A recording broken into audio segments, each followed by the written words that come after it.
So Jim, how are you? I have not seen you in a long time.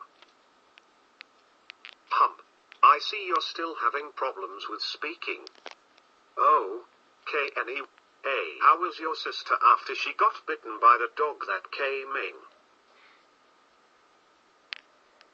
That exit door. You really need to put a no dogs sign in that door. Do I smell a dog? Bark. What? Bark, bark, bark, bark, bark, bark, bark. No, it's a dog.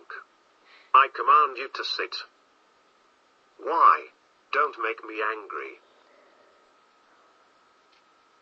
Stop crying. You. Why can't I? You really scare me. How dare you question me? I will now finish you off. Wait a minute. Why is your head not chopped off?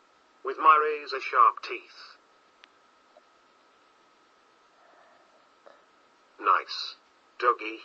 Nice. Doggy. Now sit down. Okay. Leave him alone, you big yellow dog. Go home and brush your teeth, okay?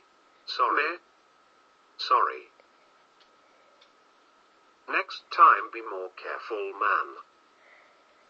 Okay. Thanks, I am so happy to be alive. My heart is pumping like crazy. Look at me like that when I save your life. Okay, sorry. Sorry about that. I have been waiting to let that out since I saw the dog. Okay. Bye.